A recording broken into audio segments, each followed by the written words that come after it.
বন্যার ফলে অনেক ক্ষতি হয়ে গেল, কিন্তু যত দরকারি কাগজপত্র ছিল বাড়ির দলিল পর্যন্ত সবটাই কিন্তু এই বন্যার জলে আমাদের নষ্ট হয়ে গেল। হ্যালো, সবাই কেমন আছো? আশা করি সবাই ভালো আছো। আমিও ভালো আছি। বন্দনা ব্লগে নতুন একটা ভিডিওতে তোমাদের সবাইকে জানাই স্বাগত। তোমরা যদি আমার ভিডিও আজকে প্রথম দেখে থাকো তাহলে অবশ্যই আমার চ্যানেলটাকে সাবস্ক্রাইব করে আমার পাশে থেকো। আর যারা অলরেডি আমার চ্যানেলটাকে সাবস্ক্রাইব করে দিয়েছো তাদের অসংখ্য ধন্যবাদ। তো তোমরা যারা পুরনো আমার সাবস্ক্রাইবার তারা জানো যে কিছুদিন আগে আমাদের বাড়িতে বৃষ্টির জলে বন্যার আকার ধারণ করেছিল এবং আমাদের পরিস্থিতি খুবই খারাপ হয়ে গেছিলো। আমরা খুব কষ্টের মধ্যে দিয়ে দিন কাটিয়েছিলাম। সেই ভিডিওগুলো আমি তোমাদের সামনে তুলে ধরেছিলাম। তো আজকে আমি তোমাদের দেখাবো 1 মাস হয়ে যাওয়ার পরেও আমাদের বাড়িতে বন্যার এখনও বহু ছাপ রয়ে গেছে এবং তার ফলে বন্যায় যে আমাদের কী ক্ষয়ক্ষতি হয়েছে, কতটা কষ্টের মধ্যে দিয়ে আমার দিন গেছে আর এখন কেমন পরিস্থিতি, সবটাই আজকে এই ভিডিওর মাধ্যমে তোমাদের সাথে তুলে ধরবো।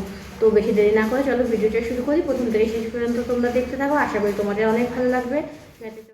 আগস্ট মাসের 2 তারিখে টানা 2 ঘন্টা মতন বৃষ্টি হয়। বৃষ্টির ফলে কিন্তু অল্প অল্প করে ঘরে জল ঢুকতে শুরু করে।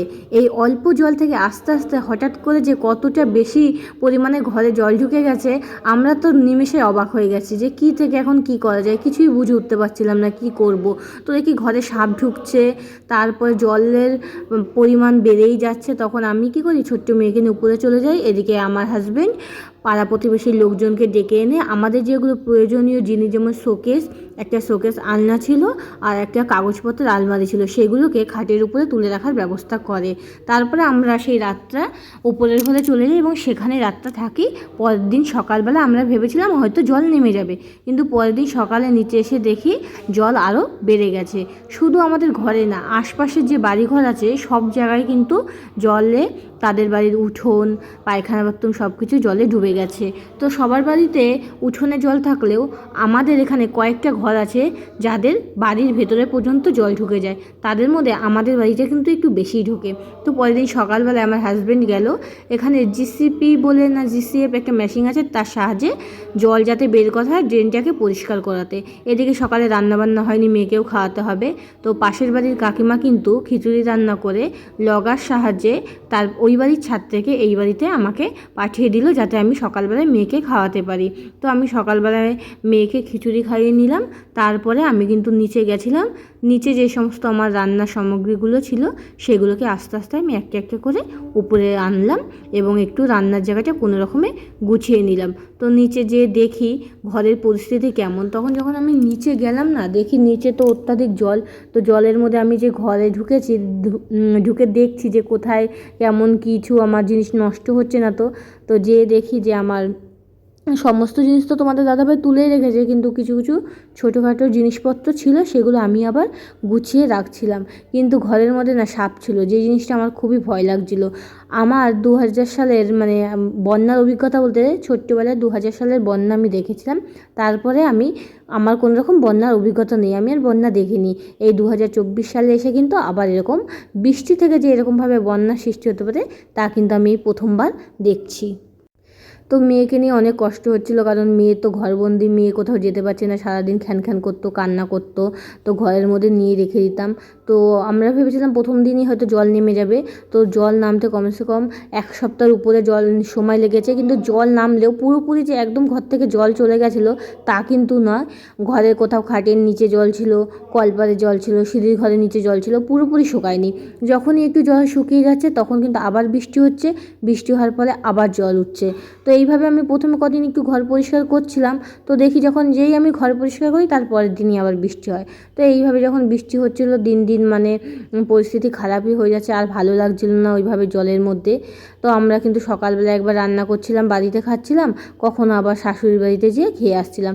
তো ওই বাড়িতেও কিন্তু পরিস্থিতি খুবই খারাপ। দেখো তুলসী মন্দির পুরো সব কিছু, আম গাছের এখানে কতটা জল হয়ে গেছে। তো আমি যখন ঘরে ঢুকি, ঢুকে দেখি আমার শ্বশুরমশাই এই জলের মধ্যে বসে বসে খবরের চ্যানেল চালিয়ে টিভি দেখছে। আর আমরা আবার উপরে খেতে চলে গেলাম। তো পাশের বাড়ি কাকিমাও গল্প করছে, ওদেরও খুব অসুবিধা হচ্ছে। এদিকে আকাশটা যেই পরিষ্কার হয় আবার কিন্তু আকাশে মেঘ জমে আবার বৃষ্টি হয়, ঘরে জল বাড়ে। এইভাবে যে মানে একবার জল বাড়ে একবার জল কমে, মানে কী যে অসুবিধা হয়েছিল। ভিজা জামা কাপড় শুকাতে পারছি না, মেয়ের বাচ্চা মেয়ে, ওর অনেক জামা কাপড়, এবার কাচবো যে কেচে শুকাবো কোথায়, জায়গা নেই, তার মধ্যে আবার বৃষ্টি হচ্ছে, জিনিসপত্রগুলো চোখের সামনে সব নষ্ট হয়ে যাচ্ছে। তো খুবই খারাপ পরিস্থিতি যাচ্ছিলো। তো কদিন পরে 2-3 দিন পরে জল একটু কমেছে। তো দেবাংশীকে ওর কাকা এসে নিয়ে যেত একটু, কারণ বাড়িতে সবসময় থাকলে একটু কান্নাকাটি করতো, সবাইকে ডাকতো। এবার সবাই, তারপরে যখন জলটা কমেছে, তো আমি ভাবলাম না, এই জল থাকতে থাকতে ঝাঁটা দিয়ে যদি আমি এই কাদাগুলো পরিষ্কার করে দিই না, তাহলে ঘরটা অতটা নোংরা থাকবে না। তো আমি জল যখন একটু কমে আসতো, আমি একটু পর পর যেতাম আর ঝাঁটা দিয়ে ঝাঁট দিয়ে দিতাম। তারপরেও না, মানে ঘরের সান একদম স্লিপ হয়ে গেছিলো। মেয়ে তো একদিন বল খেলতে খেলতে জলের মধ্যেই নেমে পড়েছিল। তো এর জন্য আমি বাড়িতে খুব বকাও খেয়েছিলাম। ফাইনালি 1 সপ্তাহ মতন কেটে যাওয়ার পরে ঘরের জল কমেছিল, উঠোনের জলও কমে একদম গেটের সামনে গেছিলো। তখন এই বাড়িতে কচুরি পানা, বিভিন্ন রকম প্যাকেট, প্লাস্টিকের দ্রব্য সব মানে ভর্তি হয়ে গেছিলো। তো আমি রোজ একটু একটু করে পরিষ্কার করতাম। মানে এত পরিষ্কার করার পরেও ঘর বাড়ি সেই আগের মতন একদম চকচকে করতে পারছিলাম না। নোংরা আর নোংরা, মানে এত নোংরা আমি জীবনে কোনো দিন মানে এমনভাবে নোংরা পরিষ্কার করতে ঘর মধ্যে থেকে করিনি, কারণ আমার ঘরদোর আমি সবসময় পরিষ্কার পরিচ্ছন্ন রাখি। তো আমি যখন পাচ্ছিলাম না, তখন আমি কিন্তু আমার মাকে ডেকে নিয়েছিলাম যে মা, আমি পাচ্ছি না, আমার কষ্ট হচ্ছে, তুমি আসো। তো আমার মা এসে ছিল, থাকার পরে কিন্তু ঘরদোর পরিষ্কার করেছিল। দেখো আমাদের কলটা না এখন খারাপ হয়ে গেছে, জলের মানে থাকতে থাকতে না কলটা নষ্ট হয়ে গেছে। এই যে সিঁড়ির নিচে এখনও কিন্তু কাদা রয়েছে, পরিষ্কার করার পরও পরিষ্কার হয়নি। যে আলমারির কোনাগুলো অনেক জায়গা থেকে ভেঙে গেছে, কারণ বারবার ওঠানো হয়েছিল জলের সময় উপরে নিচে। আর এই যে এই শীতের পোশাকগুলো দেখছো মেয়ের, এগুলো কিন্তু সব নিচে ছিল। তো এগুলো জলে ভিজে না একদম মানে চুবুর চুবুর হয়ে গেছিলো। তো মা এগুলো সব কেচে দিয়ে গেছিলো। এখনও বাড়ির নানান জায়গায় জল জমে আছে, জল থেকে এত বাজে গন্ধ বেরোয়, আর মশা মাছির এত উপদ্রব বলে বোঝানো যাবে না।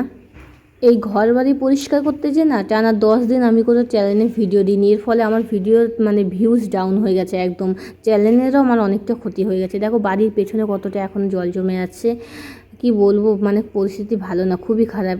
এমন জায়গায় বাস করি, এতটা অসুবিধা হয় বর্ষাকাল আসলে। তার মধ্যে দেখো পরে আলমারি খুলে দেখি, আলমারির ভিতরে যত রকম কাগজপত্র ছিল, বাড়ির দলিল থেকে শুরু করে ব্যাংকের পাসবই, তারপরে তোমার দাদার ভোটার কার্ড, মানে যা যা ছিল নিচের তাকে, সেইগুলো সবগুলো জলে মানে নষ্ট হয়ে গেছে। আমরা বুঝতে পারিনি, আমরা তো আলমারিটা খাটের উপরে তুলে রেখেছিলাম, যখন নামিয়েছি 4-5 দিন পরে খুলে দেখি ভেতরে কাগজপত্র সব জলে ভেজা, নষ্ট হয়ে গেছে। তো কী করা যাবে, অনেক কাগজপত্র নষ্ট। কিছু কিছু টাকা পয়সার থেকে না কাগজপত্র এত দামি হয়, মানে কি, কিন্তু সেগুলো তো আর ঠিক করা যাবে না। কিছু কিছু জিনিস হয়তো সেগুলো পাওয়া যাবে, কিন্তু কিছু কাগজ একদমই নষ্ট হয়ে গেছে। তো এই বন্যা মানে একদম আমাদের জীবনে অভিশাপের মতন নেমে এসেছে, আর কি আর করা যাবে। তো রাস্তাঘাটের এখনও জল কমে গেছে, অনেকটাই শুকিয়ে গেছে, তবে রাস্তায় জল মানে কমে, আবার কিন্তু বৃষ্টি হয়ে আবার রাস্তায় জল হয়ে যায়। এই যে আমাদের এই জায়গাটায় মাটি ফেলা হয়েছিল, মাটিগুলো জলে সব ধুয়ে গেছে, অনেক টাকা মানে লসও হয়ে গেছে। আর এই নোংরা জল পাড়িয়ে পাড়িয়ে মানুষের কাজে যাতায়াত করতে হয়, কী আর বলবো, এইভাবেই চলছে দিন।